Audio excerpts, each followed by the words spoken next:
Ok, entonces vamos a continuar con este tema de la demanda de dinero y reforzando lo que era la idea de que es una función. Sí.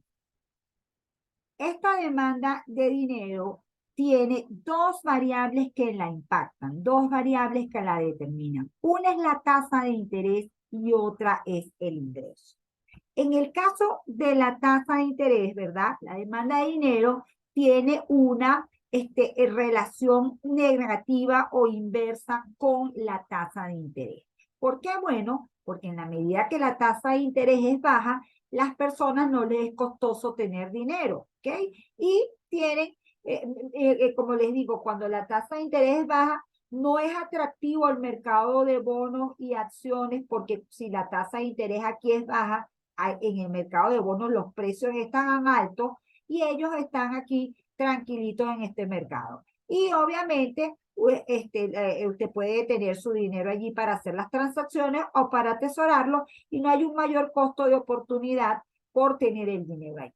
Pero repito, en la medida que va subiendo la tasa de interés, pues resulta que los bonos, las acciones, las letras del tesoro, todo eso está generando unos mayores rendimientos y además los precios están bajos, ¿sí? De esos rendimientos. Entonces, lo lógico es que usted traslade su dinero de este mercado hacia el mercado de esos otros instrumentos financieros. O sea, los individuos siempre guiados por el tema de los precios se dan cuenta de qué deben hacer para obtener la mayor rentabilidad. Y en el caso de la demanda de dinero, es exactamente eso lo que ocurre. Se dan cuenta que cuando la rentabilidad está mejor quedándose aquí, o sea, o cuando no hay tanto problema en quedarse en este mercado y cuando no, hay que irse al mercado de bonos y acciones para tener una mayor rentabilidad. ¿Okay? Entonces, esa es la relación de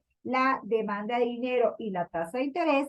Los economistas lo que han hecho entonces es crear una función en la cual en la misma gráfica está la demanda de dinero y la tasa de interés y se plasma la relación inversa que hay entre ambas variables. Recuerden todo el tiempo que los economistas lo que hacemos es relacionar variables macroeconómicas que nos permiten plasmar el comportamiento de los individuos, cómo reaccionan a los diferentes precios en la economía. Pero también resulta que si nosotros estamos diciendo que el dinero se utiliza para intercambiarlo por otros bienes y servicios, tiene sentido que en la medida que aumenta el ingreso, también aumenta la posibilidad de gastar ese ingreso en bienes y servicios. Entonces, cuando gastamos más dinero en bienes y servicios, nosotros demandamos más dinero. En este caso, la forma de representarlo es a través de un desplazamiento de toda la curva de la demanda de dinero, porque en este caso no se está respondiendo a movimientos de la tasa de interés, sino que es otra variable distinta a la que está planteada en la gráfica, la que está generando el aumento de la cantidad de dinero. Entonces, eso se representa en que si es un aumento del ingreso y del gasto, hay un desplazamiento hacia la derecha, y si hay una disminución del ingreso o del gasto, hay un desplazamiento hacia la izquierda. Obviamente, ¿eso a qué nos lleva? Nos lleva a entender que la demanda de dinero puede tener movimientos dentro de la curva o puede tener desplazamiento de la curva y todo eso va a afectar el precio de equilibrio y con ello el nivel de la tasa de interés, que es lo que nos interesa. ¿Ok? Entonces, en la medida que la demanda de dinero quede definida como una función donde depende del nivel de ingreso y de la tasa de interés, vamos a tener un determinado nivel de demanda de dinero. ¿Qué va a pasar en el caso del Banco Central? Lo vamos a ver cuando veamos la política del Banco Central. El Banco Central va a tomar la decisión de cuánto dinero es el que permite, ¿verdad?, que hayan unos niveles de tasa de interés que le permitan a su vez al Banco Central que preservar el valor del dinero, ¿sí? Que no haya una inflación y que entonces eso genere problemas de que pierda valor el dinero y que pierda valor la moneda. ¿Ok? Entonces, en este punto donde se obtiene la igualdad entre la oferta de dinero y la demanda de dinero, se obtiene el nivel de tasa de interés. Y lo importante es que la tasa de interés es una variable que permite relacionar el mercado del dinero con el mercado de bienes y servicios. ¿Por qué? Porque la tasa de interés es precisamente el precio de referencia para los inversionistas. Ya yo les había dicho que la inversión tiene una relación inversa con la tasa de interés y que la inversión es una variable que forma parte de la demanda agregada, porque las variables de la demanda agregada son consumo, inversión y exportaciones netas, ¿ok? Entonces, en la medida que la tasa de interés es baja, hay muchos proyectos que son rentables y entonces se ejecutan inversiones y con ello se estimula la producción de bienes y servicios en el futuro. Entonces, este precio es crucial para el funcionamiento de la economía, ¿ok? Una cosa importante de entender es que hay una teoría, que es la teoría de la preferencia por la liquidez, y que establece que el nivel de la tasa de interés se genera en este mercado. Obviamente, el nivel de tasa de interés que se genera aquí es la tasa de interés nominal. ¿Por qué se hace la aclaratoria? Bueno, porque hay otra escuela de pensamiento que son los clásicos y que realmente lo que les interesa es qué pasa con el ahorro y con la inversión y cuál es el nivel de tasa de interés que se genera en ese mercado hipotético donde podemos todos los ahorristas y todos los prestatarios juntos para que hagan sus respectivas pujas entre oferta y demanda de los que ofrecen los fondos y los que necesitan los fondos y que se determine el nivel de tasa de interés. Ese nivel de tasa de interés sería la tasa de interés real y es la que permite entender el funcionamiento de la economía desde el punto de vista de las variables reales, porque es importante entender que la economía realmente se enfoca, como lo hemos visto desde el punto de vista microeconómico, en lo que sucede con los intercambios. Y lo que sucede con los intercambios realmente las decisiones que toman los individuos es a través de los precios relativos. ¿Qué es un precio relativo? Es una equivalencia de un bien con otro o de una medida con otro. En la parte microeconómica siempre estuvimos hablando del costo de oportunidad. ¿Y por qué hablamos del costo de oportunidad? Porque, bueno, resulta que cuando usted escoge un bien, renuncia a otro, y entonces al final, usted como individuo, lo que hace es tratar de ver cuánto puede consumir de un bien y cuánto puede consumir del otro, dependiendo de su ingreso y del precio de los bienes. Eso hace que en su mente usted tenga un precio, ¿verdad? Suyo, que es, por ejemplo, su salario, y que ese precio sea que usted todo el tiempo esté comparando con el precio de los otros bienes y servicios para saber si puede hacer los intercambios o no. Eso es lo que se llama precio relativo, cuando nosotros estamos tratando de intercambiar una cosa por otra.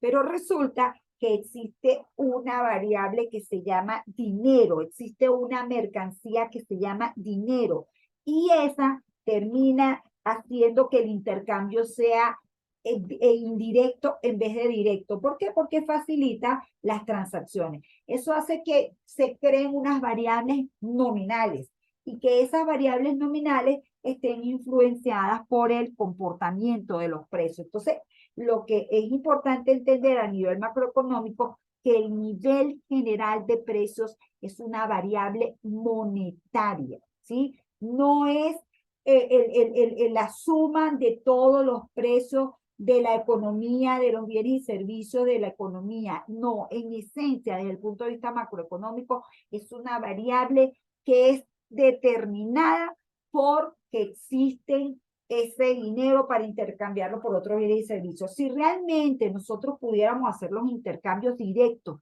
de unos bienes por otros, de unas mercancías por otras, de unos servicios por otros, pues entonces ni existieran los precios como lo estamos entendiendo, ni existiera el dinero. ¿Okay? Al existir los precios y al existir el dinero, existen unas variables nominales unas variables condicionadas por lo que pase por los precios. Y entonces existe una figura que es el Banco Central y que va a tener una fuerte incidencia en lo que pase con los precios, ¿ok? Entonces, eso es importante entenderlo cuando se ve la relación entre el mercado de bienes y el mercado de servicios. Decíamos aquí que la variable resultante de la oferta y la demanda es la tasa de interés.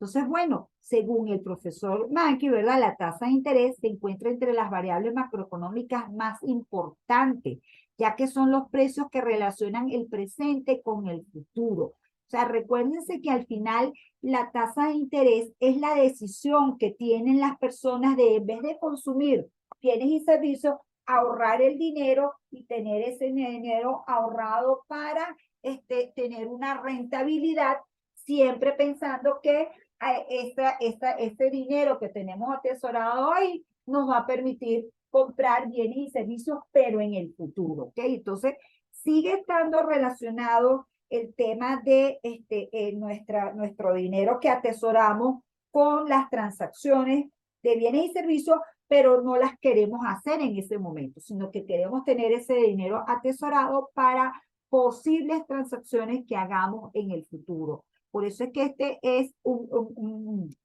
precio que permite establecer lo que va a ocurrir con la rentabilidad. Es importante entender que existe la tasa de interés nominal, que es esta que está aquí, ¿verdad? Que es la que se genera en el mercado monetario y que tiene que ver con ese precio que se paga a las personas que aportan su capital financiero y que lo ofrecen para que los que lo necesitan lo puedan utilizar y puedan hacer las inversiones. Entonces, esa es la tasa de interés nominal, esa prima, ese precio pagado o recibido por el capital, ¿ok? En un periodo de tiempo determinado. Pero luego está la tasa de interés real. Este es un precio relativo, porque resulta que la tasa de interés real va a depender de esa tasa de interés nominal ajustada por lo que ocurre con la inflación, ¿sí? Entonces, la inflación es ese crecimiento del nivel general de precios. Entonces, ¿qué pasa? Que si, por ejemplo, usted tiene el dinero en el banco y en ese dinero en el banco le está rindiendo un 20%, usted, como no, al final del año tiene su cantidad de dinero más el 20% adicional que se generó en la tasa de interés. Pero ¿qué pasa si la inflación de ese año, si el crecimiento de los precios fue 50%? Pasa que al final del periodo su dinero perdió valor, ¿sí? O sea, la capacidad de compra que tiene ese dinero ahora es menor que la que tenía antes. Por eso es que es importantísimo para los individuos entender cuál es la tasa de interés real y esta hace que los individuos tomen muy en cuenta lo que ocurre con la inflación. O sea, al final, todos los individuos, para tomar nuestras decisiones, tanto de la parte de qué vamos a hacer con el ahorro, con lo que vamos a hacer con el consumo, repito, tomamos en cuenta los precios relativos porque al final eso es lo que nos va a permitir ganar o dejar de perder, ¿sí? Entonces, siempre todo va a estar diferenciado entre lo que ocurra en el mercado nominal y en el mercado real, ¿ok? Entonces, importante entender que la tasa de interés nominal, ¿verdad? Son las que toman en cuenta los inversionistas y los demandantes de dinero, ¿ok?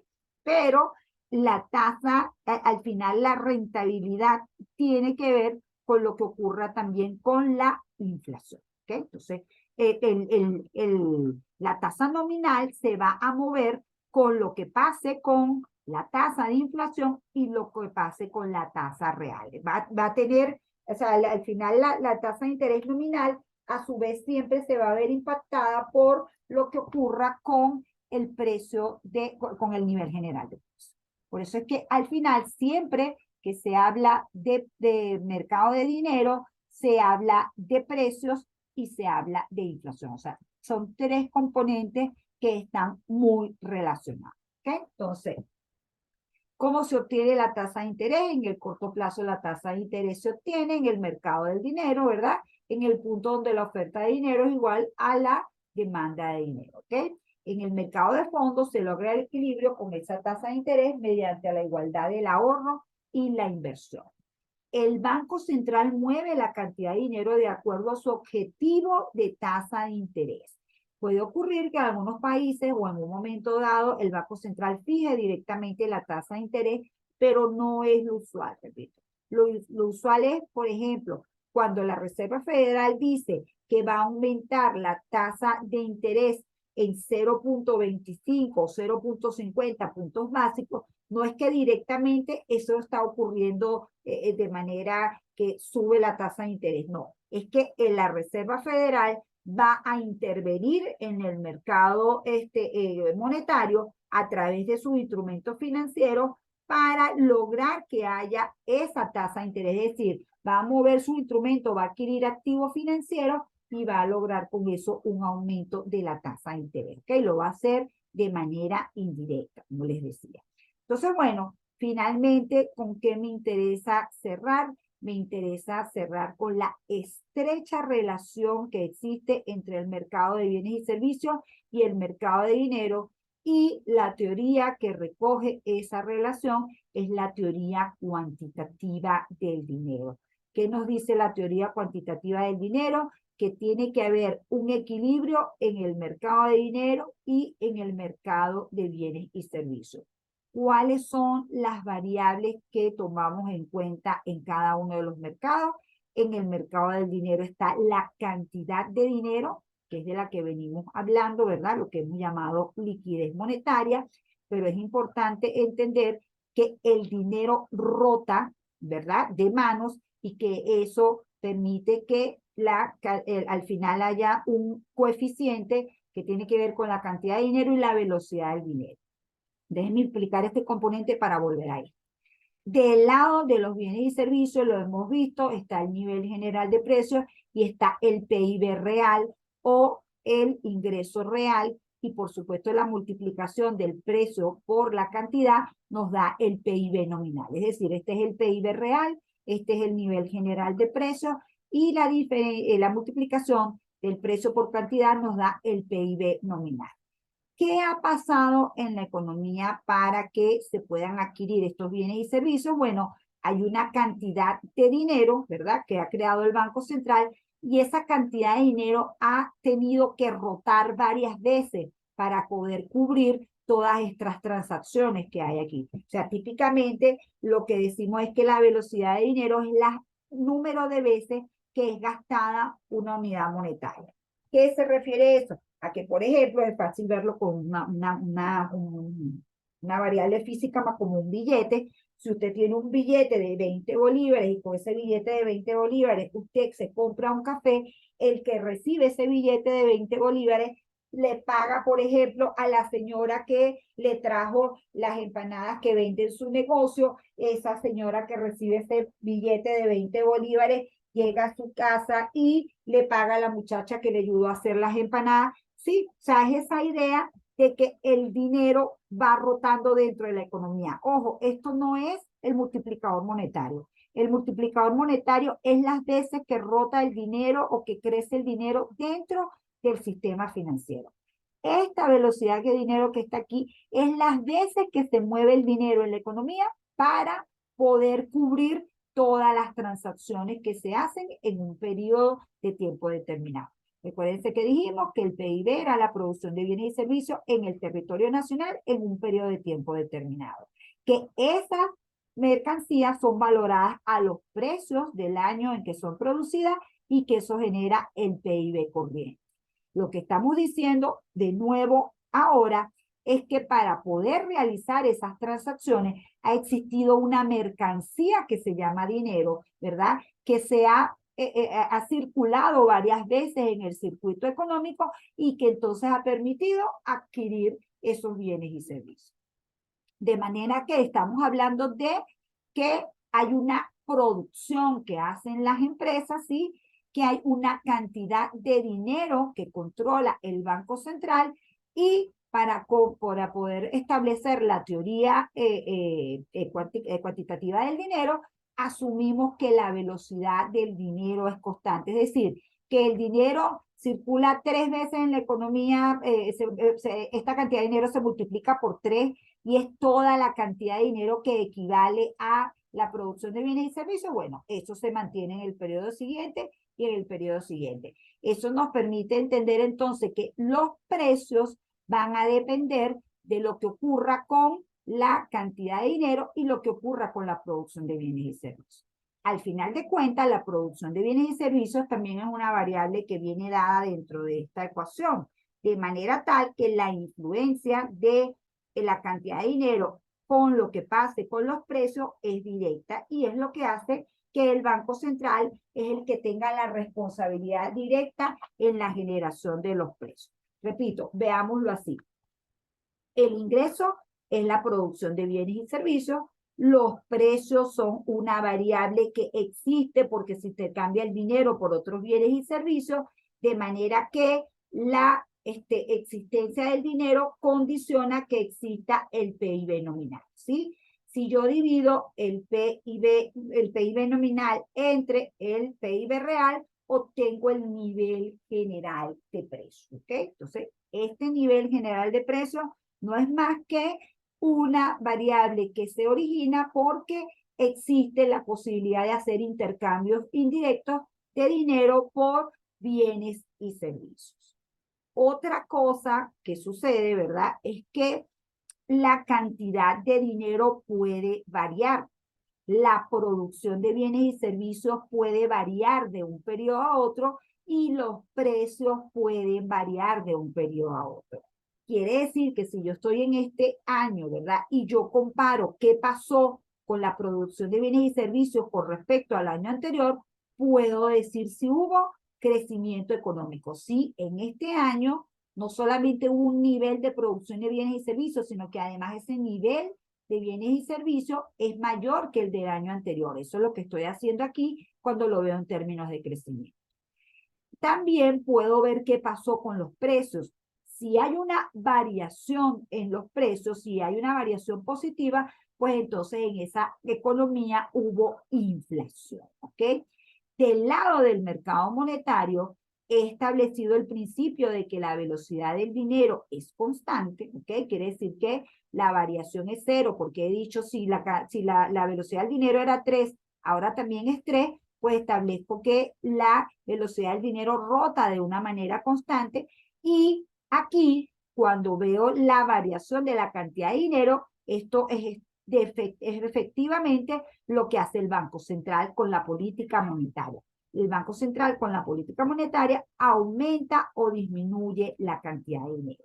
La forma como yo planteo esta ecuación es despejando la variación de los precios para entender que la inflación va a depender del equilibrio que haya entre el aumento de la cantidad de dinero por el Banco Central y el aumento de la producción de bienes y servicios. En la medida que el aumento de la cantidad de dinero sea compensado por el aumento de la producción de bienes y servicios, hay control de la inflación. Por el contrario, en la medida que la cantidad de dinero esté muy por encima de las necesidades que había del dinero para intercambiarlo por otros bienes y servicios, se genera inflación. ¿Ok? Entonces, lo que quiero reforzar aquí tremendamente es cómo el Banco Central tiene un papel estelar en la determinación del nivel general de precios, porque la producción en términos reales la generan las empresas, pero el PIB nominal depende del nivel general de precios y de la producción, ¿ok? Y cómo el Banco Central también tiene un papel estelar en la inflación, ¿ok?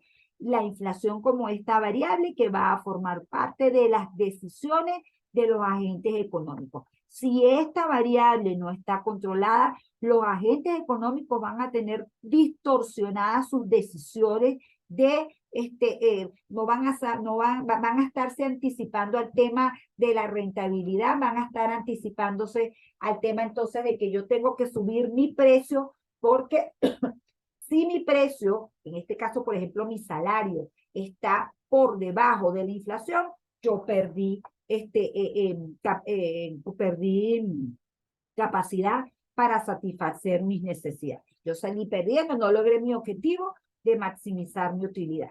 Si soy una empresa, igual. Si yo, el precio que yo le puse a los bienes y servicios estuvo por debajo de lo que fue la inflación, yo no tuve suficiente rentabilidad. Entonces, la única forma de que el mecanismo del mercado funcione es que esta variable que existe, repito, porque existe el dinero, esté en concordancia con lo que pase con la producción de bienes y servicios. Por eso cierro con este párrafo que está aquí. Planteada la ecuación de esta forma, el crecimiento de la oferta monetaria determina la tasa de inflación, ¿ok? Por consiguiente, la teoría cuantitativa del dinero establece que el Banco Central, que controla la oferta monetaria, tiene control último de la tasa de inflación. En otras palabras, una moneda pierde valor real con el paso del tiempo si y solo si el Banco Central imprime una cantidad de dinero cada vez mayor. Siempre que el Banco Central no cuide esta relación estrecha que existe entre la cantidad de dinero y el crecimiento de la economía en términos reales, va a generar este tremendo problema de la inflación. ¿Ok? Eso es que es muy importante el impacto que tiene la actuación del Banco Central en la economía. Por eso es muy importante que el Banco Central no financie los déficits del gobierno, porque cuando hace ese tipo de funciones, pues entonces está olvidando su función principal, que es la de proveer esta mercancía que se necesita para intercambiarla por las otras mercancías. ¿Quedó claro ese esquema? ¿Mm? Es muy importante para mí haber dejado esta, aunque sé que no les gustan mucho las ecuaciones, repito, es entender que el valor de la inflación va a depender de cuánto aumente la cantidad de dinero y que siempre que ese aumento de la cantidad de dinero esté compensado, cuando digo compensado es porque esto está positivo y esto está negativo, ¿verdad? Entonces, si la economía crece 5% y la cantidad de dinero también crece en torno al 5%, pues no va a haber problema en la inflación. Si la cantidad de dinero crece 12% y la economía, dígame si inclusive la economía no es que crece, sino que hay recesión económica, pues nada, lo que va a ocurrir es que todo se va a ir por un efecto inflación, ¿ok? Entonces es muy, desde el punto de vista monetario, es muy importante entender el tema de la responsabilidad que tiene el Banco Central. Por eso es que el gran Milton Friedman decía que la inflación es en todo momento un problema monetario. No es un asunto de que estemos hablando de consolidaciones de precios ni nada de eso, no. Es un asunto de cómo el Banco Central maneja el tema de la cantidad de dinero. ¿Ok? Entonces, bueno, como última parte de este tema del dinero, aquí les tengo lo que son los activos financieros. Como les había dicho, son instrumentos que confieren a su tenedor un derecho ¿qué? Un derecho a obtener dinero en el futuro, ¿sí? Que existen unos muy específicos que son el oro monetario, ¿ok? Que es un activo que está en manos del Banco Central. ¿Ok? Después esto otra vez de aquí, déjenme volver otra vez. Entonces existe un oro que está certificado y que está en manos del Banco Central. El oro generalmente es el componente menor de las reservas internacionales. Los bancos centrales tienen otro tipo de activos como las divisas, ¿ok? Que son monedas diferentes a la de curso legal y tienen depósitos en instituciones financieras como el Banco de Basilea. Por supuesto, el Banco Central tiene que ser muy riguroso en sus depósitos y hay unos activos que se llaman derechos especiales de giro que tienen que ver con la fracción que corresponda al Fondo Monetario Internacional. Es decir, todos los países han entregado una cantidad de dinero a la contribución, como contribución a crear este gran fondo monetario internacional. Y si, por ejemplo, es Estados Unidos y tiene el 20%, bueno, obviamente eso le da derecho a poder girar en torno a ese 20%, es decir, a poder tener este papel, este activo financiero que se llama derechos especiales de giro. ¿Okay?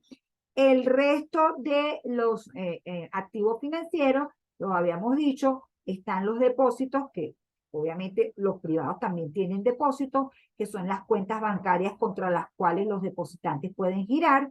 Estamos hablando de cuentas corrientes, de cuentas de ahorros transferibles o no transferibles y de todos los certificados a plazos que puedan existir. Un activo financiero muy importante son las acciones, entonces recuerden que es un título de participación que emite una empresa y que le permite al dueño de esa acción obtener parte de las utilidades. Luego están los bonos y las letras del tesoro, ambos son títulos de deuda y entonces, ¿qué ocurre aquí? Bueno, que el gobierno o una empresa emite un papelito, ¿verdad? En el cual le dice al que obtenga, el que compre ese título, mire, yo necesito que usted me preste un determinado capital, necesito que me preste $100,000 y yo en un tiempo de 2, 3 años le voy a devolver el capital y en el transcurso de esos 3 años yo le voy a estar pagando intereses. Obviamente, ¿qué ocurre con estos bonos y con estas acciones? Que la gente no deja eso metido en una caja, ¿no? Sino que lo que ocurre es un mercado secundario donde todo el tiempo se están comprando y vendiendo bonos, porque al final el bono no está a nombre de nadie. Y al final de los 3 años, el último que se haya quedado con el bono, pues el que va a recibir el capital de esos bonos. ¿Qué ha ocurrido en el interín? En el interín ha ocurrido que algunas personas han comprado esos bonos a unos precios más bajos y los han vendido a unos precios más altos y han ganado, pero por supuesto puede ocurrir que algunas personas hayan comprado a un precio más alto y hayan vendido a un precio más bajo y hayan perdido. Eso es todo un mercado de secundario que ocurre aquí y los bancos centrales intervienen activamente en estos mercados. ¿Okay? Igual está el mercado de las acciones. Las empresas pueden emitir acciones y colocarlas en los mercados de valores. Todos los países tienen un mercado de valores, ¿ok? Una bolsa de valores. ¿Cuáles son las bolsas de valores más importantes? Obviamente la de Nueva York. Uno es la que más conoce, también conoce la de Londres, está la de Tokio, la de Hong Kong, la de Shanghái, la de Toronto, es decir, hay principales bolsas, pero todos los países tienen un mercado de capitales o de valores, porque todas las empresas acuden a estos mercados y el gobierno buscando financiamiento. ¿Sí? Es decir, las empresas no solo se conforman con ir a pedir prestado a los bancos, les puede resultar más atractivo emitir acciones o emitir bonos y financiarse de esa manera. ¿Okay? Entonces, bueno, esos son obviamente si lo vemos del lado del tenedor son activos, si lo vemos del lado de el que emite el bono o la acción, es una deuda o compromiso que ha adquirido esa empresa con la persona que compra el activo. ¿Okay? Entonces, bueno, vamos a dejarlo hasta aquí o no sé si un poco cierro la idea aquí. No, vamos a dejarlo hasta aquí porque y la semana que viene arrancamos con esto, con la relación entre el dinero, el precio y la inflación para reforzar la idea que venimos hablando, ¿sí? Es decir, para reforzar que tenemos un mercado de bienes y servicios en el cual se genera la oferta agregada, que para que se genere esta oferta agregada, lo que hacen las empresas es combinar capital, trabajo y tecnología, ¿ok? Que eso determina entonces el PIB real de la economía, pero que luego tenemos una oferta monetaria y que esa oferta monetaria el Banco Central establece este precio que está aquí. ¿Por qué? Porque por la estrecha relación que existe el precio y el mercado, el precio y el mercado de dinero. Si lo quieren ver de esta forma, el PIB nominal es P por I, ¿verdad? Y si usted divide PIB real entre PIB nominal entre PIB real, usted tiene el implícito del PIB. Y ese implícito del PIB es ese nivel general de precios de la economía que se ha generado por la actuación de la oferta monetaria. La oferta monetaria y el dinero es determinante en los valores nominales. ¿Ok? Y es importante entender que la variación de la cantidad de dinero genera variación en el nivel general de precios, es decir, genera inflación. De manera tal que la política monetaria determina la inflación y determina el nivel de precios de la economía. Ambas variables. Por eso que, bueno, ya que estamos aquí, vamos a cerrar con esta frase que está aquí. Fíjense, cuando nosotros vemos el tema de la inflación, vemos que la inflación tiene consecuencias que pueden ser muy graves en la economía y que si una economía pierde, como lo que ha pasado a la economía venezolana, la confianza en su moneda, si se pierde el valor de la moneda, se pierde la posibilidad de hacer las transacciones con esa moneda y el Banco Central pierde la potestad de aplicar política monetaria. Y uno dijera, bueno, pero eso no es tan malo. Se puede usar la moneda de otro país, como por ejemplo el dólar.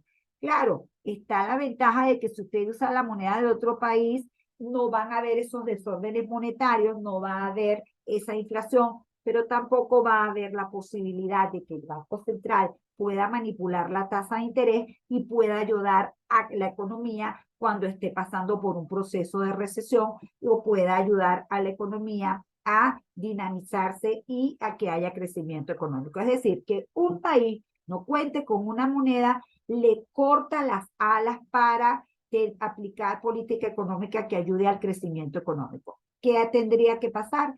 Todo tendría que venir generado por el lado de la oferta. Y si los individuos no tienen suficiente confianza para invertir, pues entonces no se genera crecimiento económico, no se genera oportunidades de empleo. ¿Okay? Por eso es que en el libro de Mankey está esta cita de Keynes, pero al final quien dice la frase dilapidaria es Lenin, ¿ok? Lenin, el ruso Lenin que conocemos todos. Entonces, se dice que Lenin ha declarado que la mejor forma de destruir el sistema capitalista es corromper la moneda. Lenin tenía razón, desde luego. No hay forma más sutil y segura de destruir la base de la sociedad que corromper la moneda. El proceso sitúa todas las fuerzas ocultas de la ley económica del lado de la destrucción y lo hace de una manera que nadie es capaz de diagnosticar. Sí es fácil diagnosticar, se genera un problema, una crisis de capitalismo tremendo, que era a lo que apuntaba Lenin, ¿no? Como el capitalismo, que fue el origen de Marx, genera problemas económicos serios. Entonces, bueno, vamos a dejarlo hasta aquí. Me despido y nos vemos la semana que viene.